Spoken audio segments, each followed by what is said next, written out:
The Enterprise Investment Scheme, EIS for short, is a way for experienced investors to invest in early-stage companies and receive generous tax relief. The investment could be into a single company or through a professionally managed fund. The government set up the EIS to encourage private investment in small, growing companies. Since its launch in 1994, nearly £30 billion has been invested into over 53,000 companies. So what do these young companies actually do? The range is very broad, from business software to artisan food delivery, from cutting-edge biotechnology to TV and media production, and anything in between.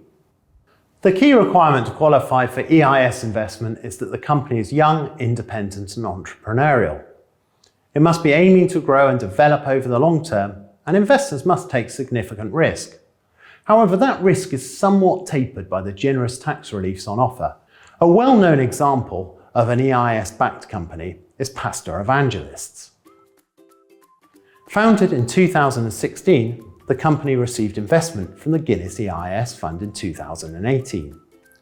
At the time, the company had served over 50,000 pasta dishes and was fast-growing, but still loss-making. 2 years later, in 2020, it sold over 1 million portions and made a profit on a turnover of £10.5 million. And in January 2021, it was acquired by Barilla Group, one of the world's largest food companies, providing a positive return for investors. Of course, not every company will achieve this kind of success. There will also be failures and everything in between. So what are the tax reliefs? There are 5 main ones. First, when you invest in an EIS company or fund, you can get income tax relief of up to 30%. Invest £10,000, for example, and you could receive up to £3,000 back, assuming you've paid or are due to pay sufficient tax in the first place. Each tax year, you can invest up to £1 million into EIS or £2 million if you're investing at least half into companies classed as knowledge intensive. This could provide you with up to £600,000 in income tax relief. Second, when you exit your EIS investment, any profit you make is free from capital gains tax, providing the investment remains qualifying.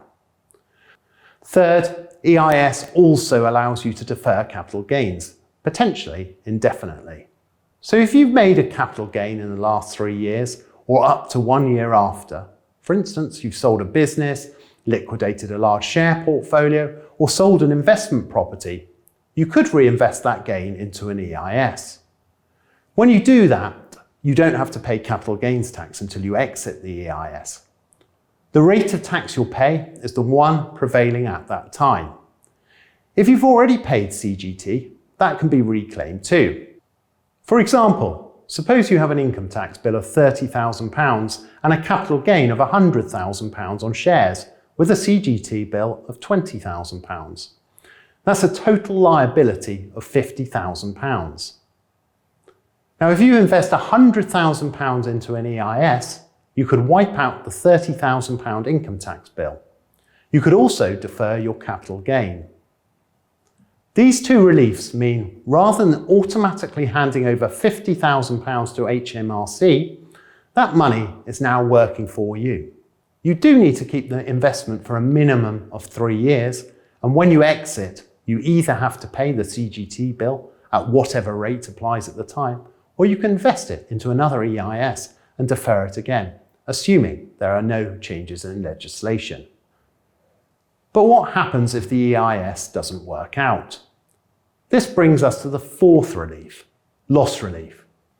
Not only can tax relief boost investor returns when things go well, it can also soften the blow if things don't work out. Loss relief allows you to write off any losses, either against your capital gains or your income tax bill.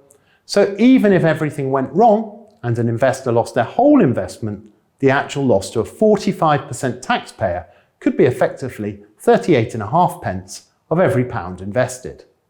The final tax relief is inheritance tax relief. Hold the EIS for at least 2 years, and if you still hold it on death and the company still qualifies, The value of the EIS should be inheritance tax-free, potentially saving 40%. So just how risky are EIS investments? When you invest in early-stage businesses, you should expect some to fail. That's why EIS is high risk and only for experienced investors. You could lose your capital, and you should not invest money you cannot afford to lose. EIS investments are also illiquid. You can't usually sell them in the way you would sell a quoted share, and it's generally up to the fund manager or the entrepreneur to arrange an exit, for instance by arranging a trade sale or an IPO. To keep the tax release, you need to hold the EIS shares for at least 3 years, and they must remain qualifying. Also remember, the value of tax benefits depends on circumstances and tax rules can change. You should seek specific advice on the tax benefits if you are unsure. For more information about EIS investments, please take a look at the Wealth Club website.